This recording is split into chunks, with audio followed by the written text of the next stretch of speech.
guys, welcome back to Honey in the Rock, episode 52. I'm Sophie, and today I have Mr. Jeff with me.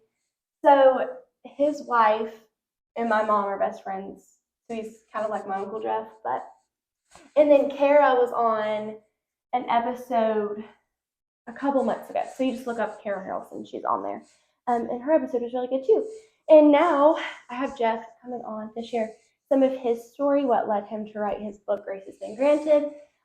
But a lot of his story, what his son's accident, what brought him to write this book, what brought him into a lot of his faith, also brought me into starting this podcast. Grant's accident made me serious about Jesus. So I'm excited to hear more of your story as well. So welcome on. Thanks for coming. He's also a high school basketball coach. Anything else I need to know about you? Teacher. Yeah, he's a teacher, math teacher. Yeah. So first, what is your testimony? First of all, I'm sure Kara's episode will be better than this one. I've kind of got one of those, what a lot of people would consider a boring testimony. Yep. Went to church my whole life growing up. Always tell people I had a drug problem growing up. Yeah. I got drugged to church every time. Yeah. Something was going on. So I accepted Christ when I was 8. Mm-hmm.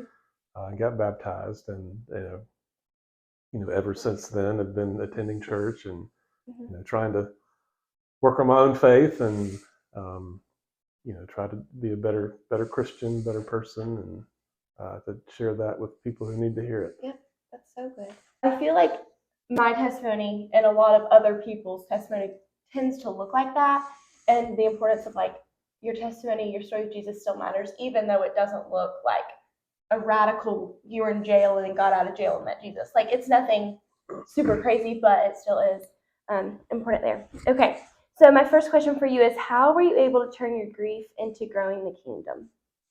Or if you want to share a little bit of Grant's story first, so then they get the context. Well, Grant was our third child.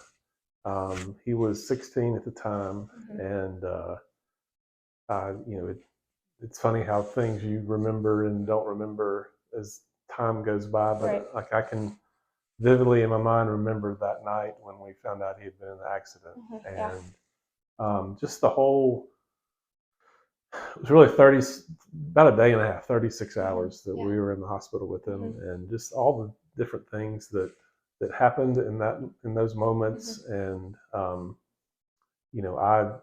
I would be lying if I said that I didn't feel some distance from God at times during that. And just the process of God constantly reminding us that He was there for us. And even today, almost next month will be 3 years. There's still days that come up where you question, God's will and timing and all that. But it's something that you never get over. It's not something that one day, we'll be over it. It's until we run into Him again in heaven is when we'll that grief will end. Right. Yeah, that's really good. And then I think that's what people, right after he passed away, people were saying that you'll never get over it. Now, I don't cry every day because you learn how to live with the hurt. You learn how to live with your grief and missing him, but it's also you're never going to forget him. His story's going to forever impact our lives, So it's it really is interesting. It's it's not gotten easier in any way. It's just gotten oh, this is how you live with hurt like that. And then in trusting in God's will, trusting in His plan is better than ours, even though we don't understand it and it doesn't make sense. And why would you do this to us, God? How can you turn that into growing the kingdom where you've been so broken, instead of turning it to hate God? How do you turn that to grow the kingdom? Well, I think one of the first things that I had to learn was I don't think it was God's will that he get in an accident that night. Right. Did He know it was going to happen? I believe that. Yeah.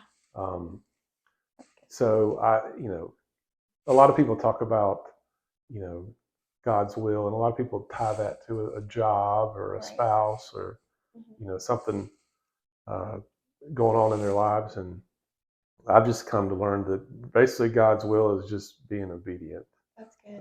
And part of being obedient is trusting, his plan. And he has a plan, and that plan continues today and will continue till he returns. And, he, even in those times where, I felt, a distance between us, he never left me. I always love the saying, if you don't feel close to God, guess who moved?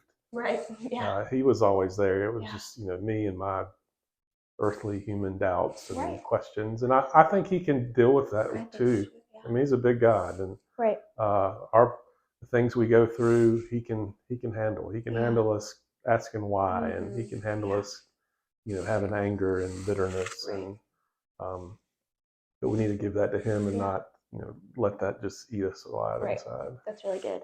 God can handle our questions, and I think that was really important in my grieving process, was being able to ask God why, and not hear the audible response like, this is why, but and then having to trust, but being able to ask questions, being able to have more than just the emotion of like, oh, it's okay, like, because it feels like it's not, and it's not really. Okay, so what has been the coolest salvation story you've heard since Grant's passing that hasn't made it better, but probably brought you comfort in hearing that your son's stories impacted people for the good? I don't know if it's necessarily a salvation story. I mean, I can't really point to, a person or, I think the greatest thing for Kara and I is we've had so many people come to us and say that we've been an encouragement to them, where you would think we're the ones that need the encouragement. And we did. Our friends and family and church were tremendous in encouraging us, but to have other people notice how we've tried to deal with it, it's been an encouragement to them. And to me, that's just the coolest thing of how God uses, what the world sees as, tragedy, and it is a tragedy, but that he can still use it to further his kingdom. Right. That's really good. And that does bring comfort. But even from our position, it was like, well, I can't give up on God if Karen and Jeff haven't given up on God.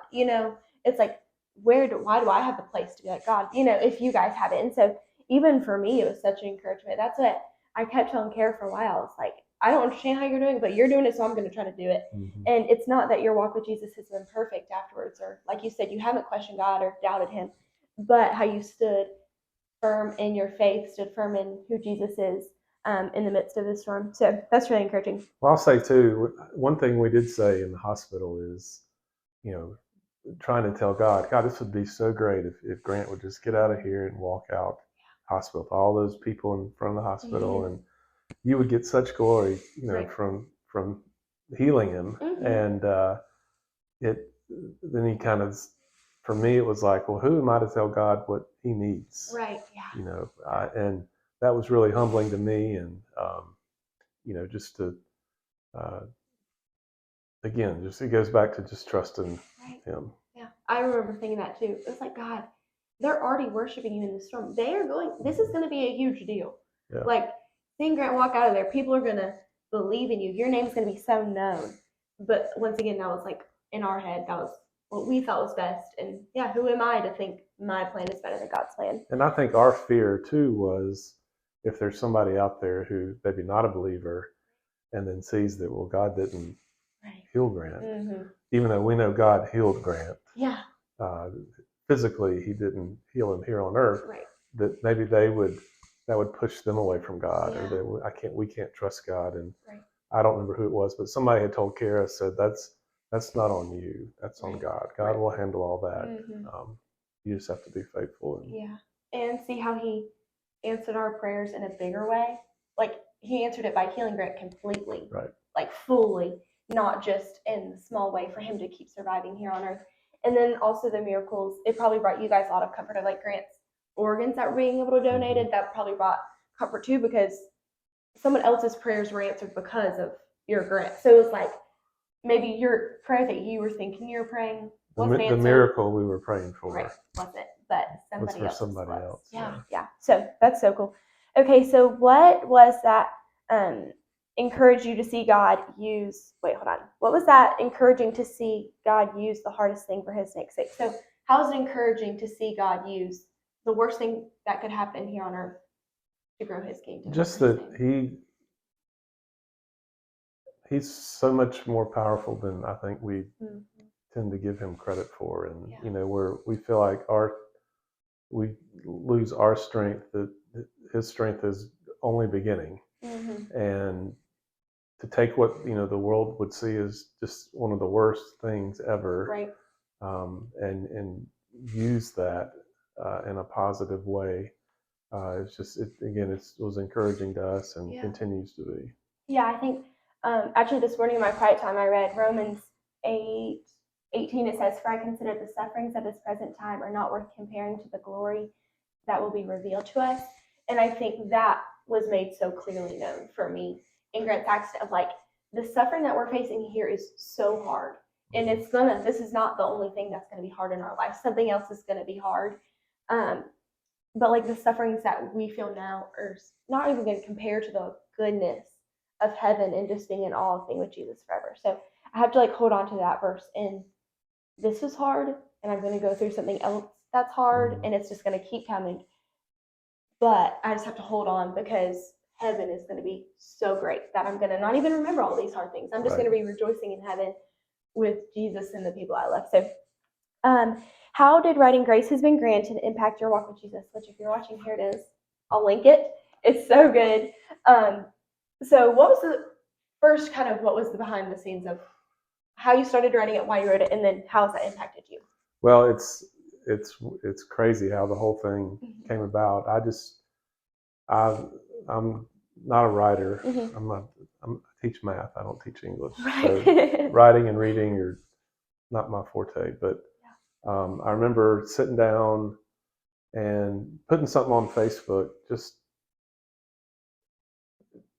sharing part of my basically sharing part of Grant's story, but also sharing how we as a family and me as a father were dealing with it. And it became kind of therapeutic for me. So like every day I would put something on social media, and it kind of snowballed from there. And a couple of times people would say, "Well, you need to put all that in a book." And I was like, "No, I'm not an author." And just they kept saying that. And finally it's like, okay. So decided to kind of go small at first, self-publish it, which basically was me to write it, send it in, they put it together and send it out. And that kind of, a lot of our friends and local, sphere of influence bought it. And I thought that was it.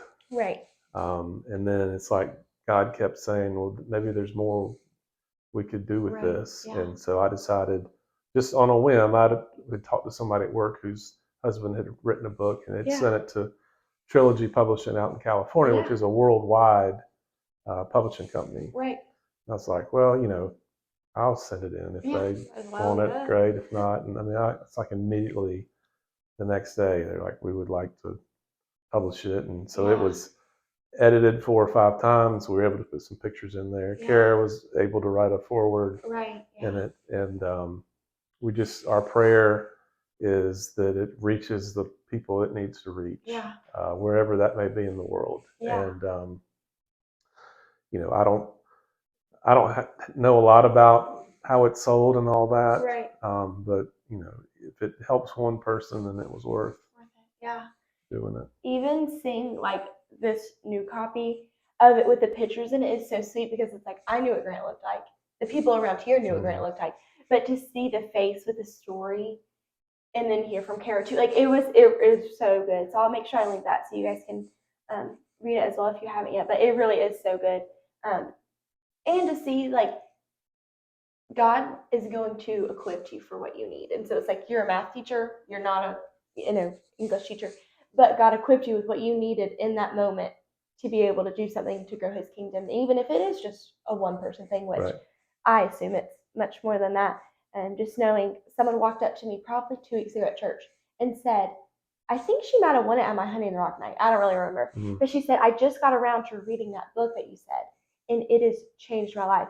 And so it was even like, it was just a random Sunday morning, right. Not in the month he passed away, not in the month of his birthday, not, when people remember or like will say something to me. It was just a random August morning. And it was so sweet to be like, oh, wow, thanks. Like, it's sweet to hear his story keep impacting people and being heard. Okay, so what is the best thing that do you think has come from writing this book? Whether that's like in your personal life or in, come from somebody else. I think it caused me to draw nearer to God. Mm-hmm. And I think that's something that we, it's easy to get in a rut and get in with life and to kind of, drift away slowly by slowly. Then all of a sudden you wake up and you're like, where am I? Who am I? And, I'll still go back and maybe read a page or two every now and then. This is a reminder of what God's done and what He's continuing to do. Yeah, that's really good. I thought I was going to be able to open up the book and just read it. So I was like, went in really confidently one day to Chick-fil-A, and I had like a little time after dark appointment, before I had class. And I was like, yeah, I'm just going to sit down and read it. And the first time I read it, I could not read it at Chick-fil-A. I had to get up. I was like crying. I was like, sorry. Yeah. And I ended up reading it slowly, which I could do better, which was better for me. And it was really impactful again. And it is sweet now. I missed Grant today. I just want to read a little page or little things like that. It's like, good. I couldn't read the whole thing sitting down at once, but it really has been good. Well, thank you for continuing to share your story and letting God use your grief to grow His kingdom. It's been very impactful in my life. I know it will be to many more. So thank you. Thank you. Thanks for having me. Yeah. Anything else you need to share? Want to share? I would say 100% of the proceeds go to Grant's Scholarship Fund at our church, which helps kids who maybe can't afford to go on mission trips or retreats, or we're not making a dime off of it. We wanted to use that money to help others as well. That's really cool. So. Yeah, sweet. Well, thank you guys for listening, and I'll see you next Tuesday. Bye.